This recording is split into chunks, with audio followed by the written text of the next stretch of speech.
1995 pa yung pan namin sa CAP. Hanggang ngayon hindi namin Jason na plan holder at saka Clemens. Kami pong bumubuhay sa inyo, kaya Nakatunga nga po yung yung kayo po. Ano po ba ang dapat namin gawin? Sa Angel, hindi lang sa Eden, papadet siya live sa kalsada, pinapakita kung saan may sobra. Alright guys, mga pensioner, pumunta po ng CAP para po idaing po ang kanilang mga problema.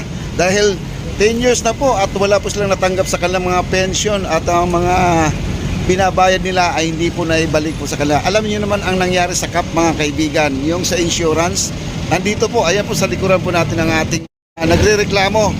Ayan po, 19 po na properties po ng ating ay ang sabi doon, ibenta nyo na para mabayaran na kami. meeting namin ni Atty. Cabubos, yung 19 na building ng CAP, malinis ang title nun, ibebenta na para hindi na magbayad ng buwis. Tapos yung sa Carmona, 22 hectares yun, billion yun, bayad kami lahat yun, kayo may bebenta yun. Ito po, pakinggan nyo, ito yung mga hinanaing nila. Narito pa ngayon, nagreklamo kami kay Atty.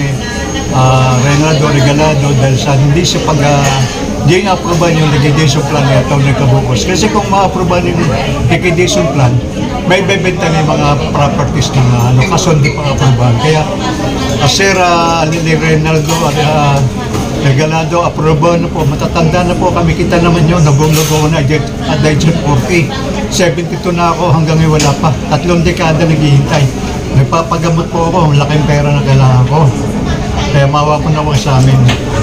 Bilang mamamayan kami nagbabayad ng buwis sa gobyerno. Ang buwis namin pinasusuwal sa Insurance Commission. Sana naman yung mandato ng Insurance Commission, i-safeguard nyo yung interest ng mga pension plan holder at saka claimants. Kami pong bumubuhay sa inyo, kaya huwag nyo kami baliwalain. ako po ay nananawagan sa CAP Insurance, sa aming pension plan po na sa totoo lang po, ang tagal na namin hinihintay po ito, Attorney Commissioner Regalado. Pakiusap lang naman po, tulungan nyo naman po kami na maayos po yung problema namin. Kasi po, alam nyo po, 10 years na po dapat ako nagpe-pension. Pero ano po nangyari, palagi po akong pumupunta sa CAP Insurance. Lagi lang sinasabi, tatawa, gano'n, ibebenta yung mga properties. Hindi na po namin alam kung ano po ang gagawin namin. Kasi para pong nakatunganga po yung yung kayo po, ano po ba ang dapat namin gawin? Sabihin nyo po sa amin kung may pag-asa pa po ito. Wala, kasi pinapaasa nyo po kami. Marami na pong namamatay na mga matatanda na umaasa dyan sa pension na yan. Hindi po napapakinabangan. Kaya wag nyo na pong sanang intayin na pati ako. Kami madamay pa na walang mangyayari dyan. Lahat kami nangamatay na. Tapos wala kaming napakinabangan na para sa amin. Karapatan po namin yan kasi nag-invest po kami dyan. Kaya tulungan nyo naman po kami. Dapat po makamtan po namin yan. Maraming salamat po. Maasa po kami sa tulong at gabay ng Panginoon na sana hipuin ng Diyos ang inyong puso na ibigay na po sa amin at gawin nyo po. kami po ay claimants ng CAP. Nakikiusap po kami na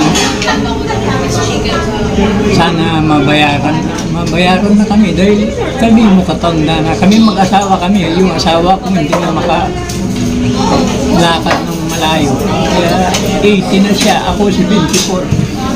1995 pa yung pan namin sa CAP. Hanggang ngayon hindi namin makukuha.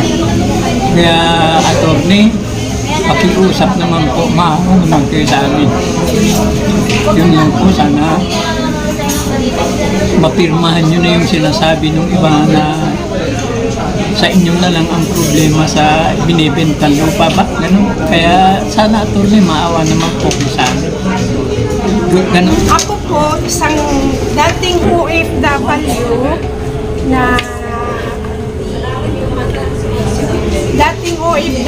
nainganyo ako kasi sabi nila maganda yan pagdating mo ng senior, may pension ka. So, imbis na ilagay ko sa lupa, nainganyo akong mag-invest dito. Kaso, yung inaasahan kong pension ko na every month, nawala. Eh, ito nga, ang dami kong mga binabayaran, no? Yung mga maintenance ko sa isang buwan, 4,500. Mga medical ko na laboratory, umaabot ako ng 5,000 every 4 months. So, sana hilingin namin kay Mr. Regalado, pirmahan na niya, aprobahan na niya kasi pera namin yun eh, pinaghirapan namin, di ba? So, anong gagawin namin? Kailan namin makukuha yung pera? Kung patay na kami, pagado na kami, paano yun? Di ba mas maganda yun? Habang buhay kami, ibigay na sa amin. Kasi kailangan din namin yan eh. Maintenance, iba nga namatay na. Iba may stroke. So anong magagawa namin? Pero hindi naman kami pwedeng umasa lagi sa gobyerno, sa mga ayuda nila. Dahil may pera kami. Kailangan namin yun. Karapatan namin, di ba? Kaya, Mr. Regalado, sana pansinin mo naman kami. Nakakapagod na yung pabalik-balik kami dito. Hindi ka makausap. Punta kami kay Atty. Cabocos. Lagi din niyang sinasabi, hindi mo daw pinipirman, hindi mo daw kung pumunta na kami kay Rapi Tulfo, binalik kami sa inyo. Pumunta kami ng ombudsman, binalik kami sa inyo. Pumunta kami sa ARTA, ganun din. So Sa Pasig. Sa Pasig, sa PAO. Residential. So anong gagawin namin para mapansin mo kami? Kaya dapat sana, Mr. Regalado, gawin mo naman yung trabaho mo. Kung kasi lagi kami pumupunta kay Atty. Cabocos. Siya tinuturo. Ikaw ang tinuturo niya. Kayo, sa mga CRL, binabato kami kay Atty. Cabocos. Si Atty. Cabocos last na pag-uusap May 6. namin, May 6. Sa inyo rin daw ang may Final say. final na decision. Kay Mr. Regalado, sana pansinin mo naman yun. Kami mga kasamahan ko, mga senior na. So ano magagawa namin? Aasa ba kami sa gobyerno, sa ayuda? President Marcos, tulungan mo naman kami. Yun lang ang hinihiling namin. Isa po ako sa pensioner na nangangailangan din ng tulong para makuha namin yung aming mga naihulog noon na na-matured na. Kami po matatanda na lahat. Kailangan na po namin makuha yun, pambili man lang po ng aming maintenance. Napakatagal na namin naghintay. 2011 pa po nag-mature yung aming insurance. Now is 2026 na po. Paano po namin papakinabangan kung patay na kami? Sana po sir, Mr. Commissioner Rinaldo, awa naman po kayo sa amin sir. Ako katulad po hindi pa ako nabulog sa ISIS sir. Dito po ako nagbayad sa CAP. Sana po ma-aprobahan niyo na po yung liquidation ni Atty. Cabocos para naman po kahit paano mabayaran niyo po kami. Dapat nga aprobahan na sana yung liquidation para po mabayaran na ba ng mga naghihintay ba? Pag nanggaling ka pa sa probinsya, kailangan mo pang luluwas dito para lang makasali ka sa mga ganun. Hello po, Commissioner Regalado. Nandito po ako, isa po ako sa CAP pension claimants namin. At isa na rin pong senior. Ang hangad lang po namin mga senior ay yung makuha namin ng perang pinaghirapan namin na kailangan pa ba namin lumuhod sa inyo para lang makuha yung perang pinaghirapan namin. Siguro naman hindi na dapat kasi karapatan namin makuha yun bilang senior. Pinagpaguran namin yun. Maawa naman kayo sa amin. Ay marami ng mga namatay na senior na hindi naman nakuha o nagamit yung mga hinulog namin. Sana naman mabigyan nyo kami ng karapatan na iayos nyo na. Maibigay nyo na sa amin yung mga pera na marami asset ang kape. Dapat maibenta na ang mga yun. Sana naman yung mga kahilingan namin maibigay nyo na. Andi dito po kami, marami kami maasa na makakuha na ng pension. Isa po ako sa CAP pension. Na matagal na po ako naghihintay sa aking pension na aking pinaghirapan. Ako po ay hindi naman empleyado. Pinagsikapan ko po na para kahit papano sa aking pagtanda ay meron pa po magagamit sa aking mga maintenance po. Sa totoo lang po, marami na po na nawala sa aming mga kasamahan namin. Ako po ay 2005 pa, nag-mature ang aking pension cap. 2005, tapos hanggang ngayon po ay wala pa po. Hindi pa po, kahit 5 wala pa po kami nakuha. Sana naman po, ang aming pinaghirapan ay may balik na po sa amin. Para naman po ay magamit namin. At bago kami mawala sa mundo, ay magamit mapagkinabangan namin. Aming pinaghirapan. Bali po kami ay 3 pensioner. Asawa ko, anak ko, at saka ako. Ang asawa ko po ngayon ay na-stroke na. Kaya talagang kailangan namin ng pera para sa kanyang maintenance. Sana po naman, Attorney Commissioner Regalado, kami po naman ay bayaran muna. Sana po naman ma-approve na yung liquidation plan ni Attorney Cabuscos. Isa po ako member ng ka-pension. Kami pong mag-asawa. Ang tagal na po namin hinihintay, sir. Regalado, sana po maaprubahan niyo na po yung pension namin na maibigay na, mabayaran na po kami. Kasi mga senior na po kami, kailangan namin pangbili ng gamot, maintenance po. Matatanda na po kami mag-asawa. Isa rin po akong member sa ka-pension po.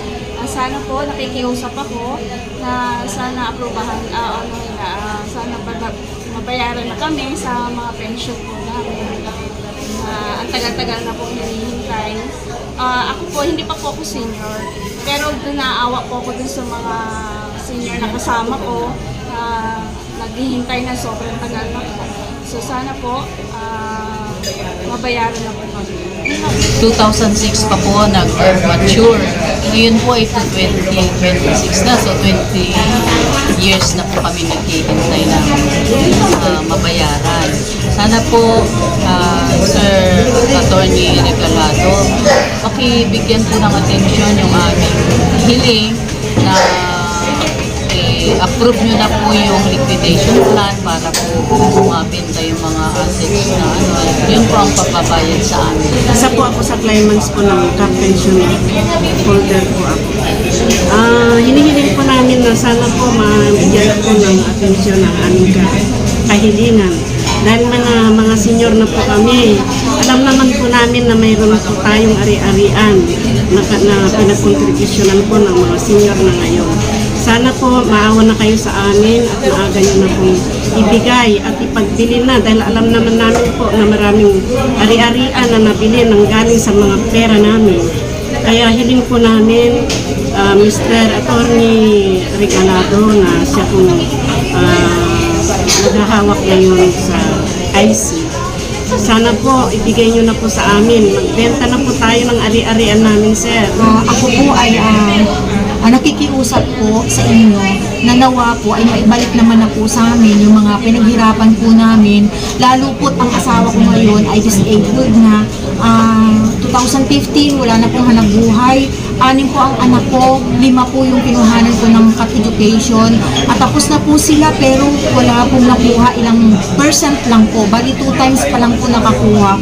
At yun po ay nakikiusap po ako na nawa naman po ay maibalik naman po sa amin yung mga nahulog namin. Kasi pinaghirapan namin. Nung time po na naguhulog po kami, pag na-late lang po kami ng hulog, ang laki po ng penalty. Pero ngayon po ilang years na po kami nag-iintay. Nawa po ay maawa naman po kayo sa amin na mga kumuha ng pension plan. Sana po mabigyan na po ng katugunan ng aming kahilingan. Ang plan holder ko, asawa ko, matagal na pong nag-mature.